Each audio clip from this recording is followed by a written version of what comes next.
All right, so welcome everybody. I'm super excited to have both Tyler Milfeld and Eric Haley here today on the podcast. We'll be talking more about their exciting article, Purpose Advertising and the Credibility Gap, How Consumers Respond to Established versus Emergent Brand Activist Messaging. This article came out in the March 2024 issue of the Journal of Advertising Research, and I'm super excited to have both of them here today to talk more about it. Thank you, Colin. We're thrilled to contribute to JR and hope this is fun for your audience. Awesome. So to start us off, for people who may not have read the paper yet or seen it yet, could you give us kind of a brief summary and overview of what it is you looked at and what it is you found in the article? Yeah, is it okay if I start, Eric? Please do. To jump right in, and we'll kind of tag team as we go through this. So, the article is actually born out of a nice discussion that we had in terms of looking at all these different brands and the popular press and all these people talking about these purpose-driven brands. And we asked ourselves, we said, is this a real thing? Do consumers actually perceive that some brands are purpose-driven or purpose-oriented and others are not? And that really was the impetus for this study. And we found a couple, I think, really cool things. I'll talk about a couple and then hand it over to my colleague. But I think one of the most interesting things was the idea that what we call established activist brands. So brands that consumers perceive have a reputation, have a history of advertising in the socio-political space versus emergent activist brands. So those are brands that are perceived not to have any kind of history. When we compare those two types of brands, the established activist brands are perceived to be more credible, and that enhanced credibility leads to more positive marketing outcomes when you think about purchase intentions, attitude towards the brand. And I think one of the other kind of more interesting findings was at an individual level, there are certain individuals who self-report that they're more knowledgeable about the issue that's being advertised. So whether it be over-policing, whether it's immigration, whatever that socio-political issue is, the technical term that we'll use is they're able to kind of sniff out those brands who are kind of more experienced, more credible in that space versus those who are not. And for those individuals who are really, really knowledgeable about the issue, they're much more likely to punish the emergent activist brand because they're perceived to have lower credibility. Eric, let you take it from there. So it really illustrates that who you are matters, which we've known in communication for a long time, but we're bringing it over into this context. But it also helps us try to guide brands to realize they have to speak differently depending on their established reputations and their established credibility. And that speaking differently also depends on a specific audience. Mm-hmm. So if you're really going after, if I'm an emergent brand and I really want to get highly involved people on board with me, I've got a tougher job to do. And so we have to figure out, how do we look credible? How do we demonstrate our dedication to this so that we're not just perceived as washing or as trying to gain credibility by aligning ourselves with a great issue when we have nothing to show that we really are invested in that issue. And one thing I'll add that I think was pretty cool about the research is we pre-tested different brands that consumers were perceived to be kind of more established in the activism side. But when we put up the ads, so we pulled real ads or kind of real messages that these brands used. And I think it was really fascinating. We didn't tell consumers anything about these brands. So we didn't say, now you're going to see an established activist brand. Now you're going to see an emergent activist brand. It was just the ad and the brand logo.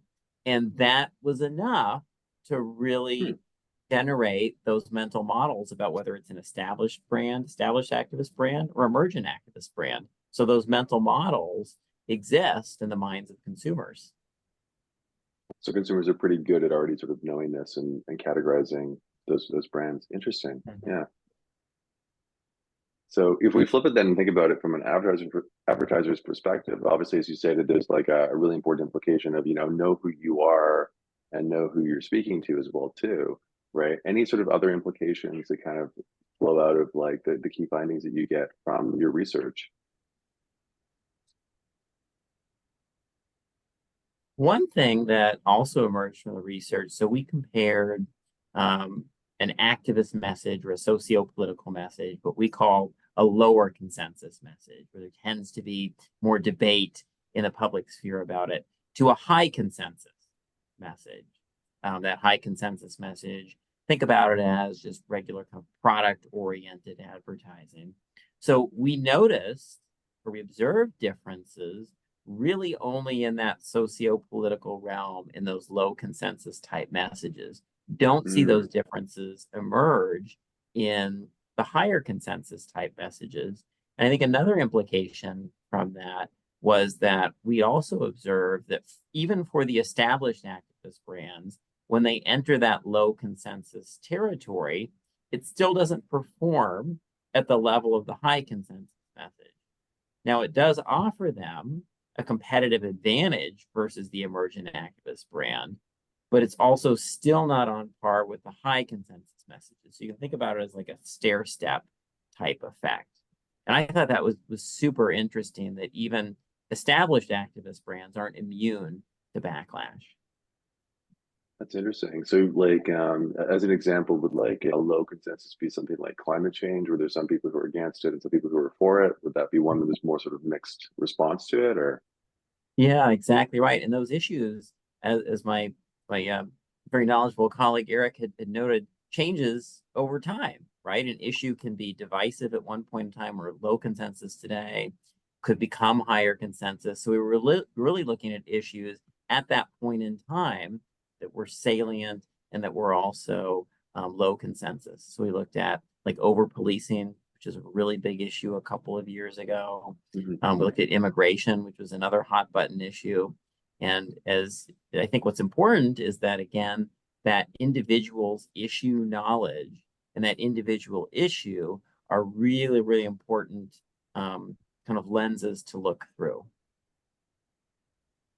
And I think if you look at that finding, you might say, well, we just should stay away from the low consensus issues as a business. Yet, if we're truly invested in purpose and making true social structural change, oftentimes those are the issues that need to be addressed, as opposed to things that we already agree on. And seems to me like we're already agreeing on. It's just an easy task that we're benefiting more than society's benefiting from as the marketer, right? As opposed to one of these tough issues. And then our job, and this is where Tyler and I are kind of going next in our research, is how do you present a low consensus issue within a value system that's more agreed upon? How do you, in essence, make it more consensus by reframing it in some way that's meaningful and true? Yeah, that's interesting. Yeah, it also it sort of connects to another question I had too, which was thinking about it. It's almost like a chicken and egg problem, right? Like, it's like, how do you become one of these like established brands who are known for, pushing activism, if you, by doing so, you get punished, right? Like, how do you kind of get into that? And maybe this is something that you're working on or you have ideas around, but I'm curious just around that. Yeah. Oh, how much do we give away, Tyler? You can just hint if you want to, it's fine. I think we can hint at it today. What do you think? Okay, I agree. But yeah, that's a great question. And what it really means is that your job's different. So I think what we're going to look at next is how do those emergent brands speak effectively and differently from the established activist brands?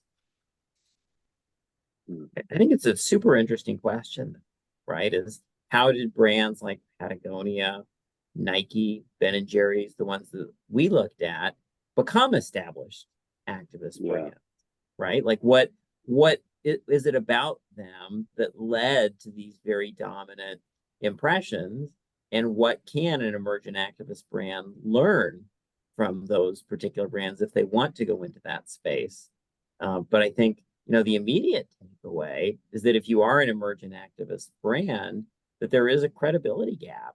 And for the same message, the identical message that could come from a brand that's a lot more established in that particular space. And, one thing that I think would be super interesting to delve into as well, which we haven't, maybe somebody else will, is when you think about what Eric was just talking about in the issue itself, right? You have these organizations that are taking on really important societal issues. When emergent activist brands take on these issues with seemingly lower credibility, how does that affect perceptions of the issue itself?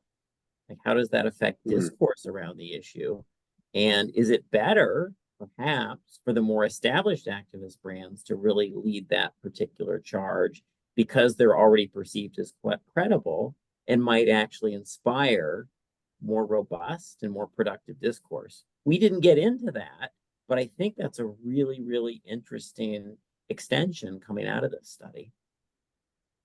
Yeah, The that's other true, thing that right? makes it difficult to study is the temporal nature of things. It takes time to establish a reputation in an area. So if you're a Nike or a Ben and Jerry's, you've been at this for decades. And one of the things that they have is it's in their DNA of the organization. They're not treating it as an add-on to their business. It's like Patagonia, right? It's in their DNA. So I think one of the things we have to look at is, I think, diffusion theory gives us a good window into seeing how do ideas spread. I think you can use that to see how credibility spreads, because I think the new emerging organization maybe has to seek credibility in a smaller sphere first, right, among key opinion leaders, to then broaden that out to more of a mass market credibility. So I think they have to be really not respectful of that journey and smart in who they're speaking with at which time. Right. But that's kind of conjecture. But I think that's the key to growing that reputation. Yeah, that makes sense, right? I mean, I could definitely imagine, those, coalitions or partnerships could help, like you mentioned, sort of alluded to earlier, right? And obviously, I guess like where they put their resources too is really going to be probably a key indicator for the credibility as well. Right. Yeah. Cool. That's awesome. Yeah. So I'm curious as to this space, like what got you folks into this particular space? You mentioned, having ideas around, talking about this topic and things like that, but like what, you have an interest in activism and advertising, or was this your first one taking a look at first, or looking at this, or? Well, I think we've looked at the phenomenon of purpose in business with the emergence of B Corps and other larger conversations in business about what's our purpose. Is it strictly just to make profit and employ people, which is one way to give back to society? Or do we have a larger response? If we're using the resources of the world, do we have a larger responsibility back to the world? And I think a lot of this came to a head when you have government vacuum. So if you have a situation where you don't have strong government leadership or is maybe agitating certain key issues, people are looking for leaderships, and certain key brands, stepped in to try to fill that leadership void, recognizing that responsibility. And I don't think they were doing it just to look good. I think they were sincere in trying to provide that leadership. So I think it becomes interesting for me to look at that change in a business model, which seems very foreign sometimes to folks in the US who are focusing on shareholder value and profits and maximization of all that, instead of maximizing, how are we optimizing, how are we balancing that profit with other important responsibilities that we would have as a business. And to really blow people's minds is to really think that there are businesses out there who make a profit to do good. They're not about shareholders. They're about for profit, but they're there to try to impact significantly a real structural change in the world. So I got into it because one of my really motivated master students a while back had done an internship in a purpose organization, and she thought, wait a minute, these are really different than traditional advertising agencies. And so we took a big dive and talked to the leadership of those organizations to really get inside their heads as to what they were thinking, what they wanted to do. And that to me really kind of defined the space as this is something substantively different than what we've traditionally talked about in terms of CSR or other kinds of things that we've been doing in the past. That's very neat. Yeah. Yeah. Awesome. So next thing I want to ask about is challenges that you might have run into going through and working on the article. And I feel like this is something that doesn't get enough, limelight. There's a lot of stuff that, happens. There's a lot of struggles that, people don't always realize, especially more junior scholars. So I'm curious, Yeah. were there any that you encountered with this article? And if so, what were they and how did you overcome them? I think one of the first things that we had to tackle was really delineating established activist brand from an emergent activist brand. Like there are a whole bunch of brands that may fall into that middle sphere, but we wanted to have a clear line and a clear difference in terms of, in this same product category, here's a national brand that is established from an activism perspective. And in that same category, here's one that is not. And so we did several pre-tests, many with the same brands, just to make sure we had convergent evidence around the brands that we wanted to use, because we did use real brands in our studies. I think really helps to enhance the external validity of the research. So I think that was one of the first major challenges that we faced. The second was, as you go through a review process, there are all sorts of alternative explanations, which are really good alternative explanations that reviewers come up with. Some that we had preempted with some of our own pre-testing, but others where the light bulb goes on, you're like, oh, I guess that is something that we need to test out. So we began some additional tasks on different message type constructs to rule those out as contributing to the results. And then the other piece that also came up in the review process is we initially started with student samples because students tend to be more vested in these types of issues. And through the review process, one of the reviewers, and I think this is a really good challenge, said, can you also extend this to a national sample? And I think in doing so, we ran another study, different messages in a different context with a national sample, and found convergent evidence from that sample as well. So I think that challenge also helped to bolster, I think, the confidence in our findings when you think about different samples, different issues, different ads. Yeah, that's awesome. It's always great when you can see the same effect, being replicated across different types of samples. Definitely. Yeah.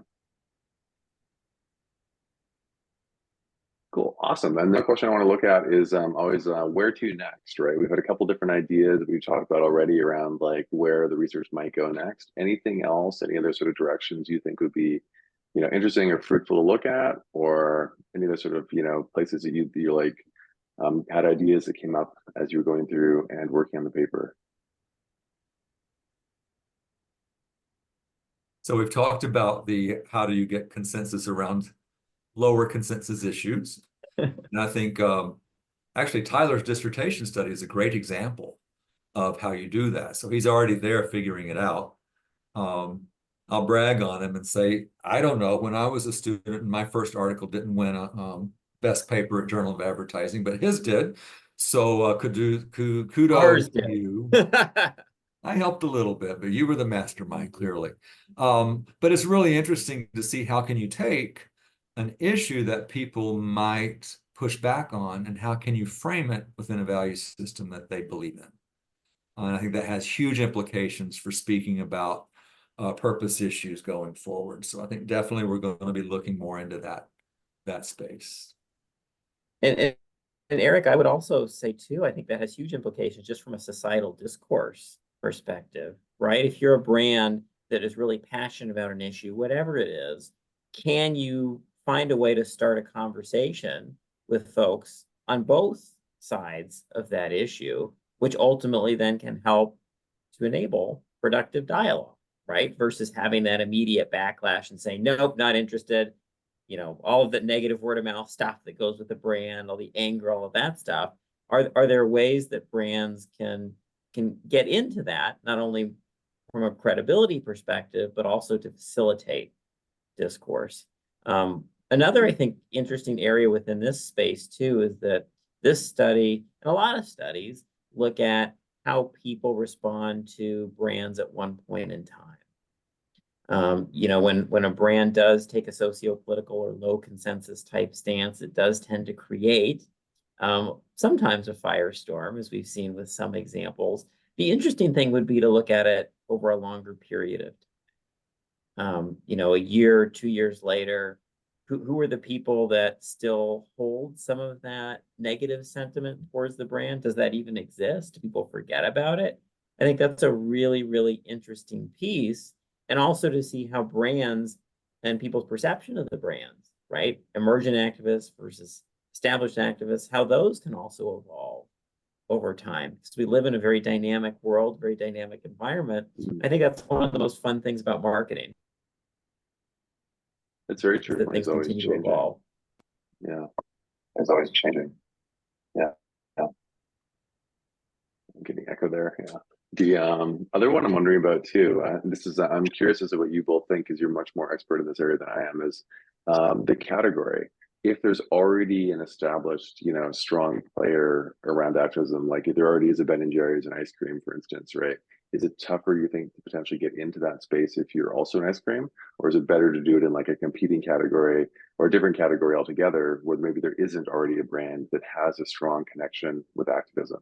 Like maybe frozen veggies or something else, pick something else that isn't, you know, doesn't have that strong leader already there, or does it not matter? Do you think there's room to have potentially multiple different brands in the ice cream category, for instance, all, you know, having strong activism, you know, participation? I would think about it even from a broader perspective, and just think about it as purpose, right? I think Eric gave a really nice kind of overview about purpose, which is a very big tent. There's many different ways to activate purpose. And I think there's plenty of room across any category for brands to find a purpose that is, you know, a core part of their identity and something that they can embrace and live, which also makes it more credible through the years.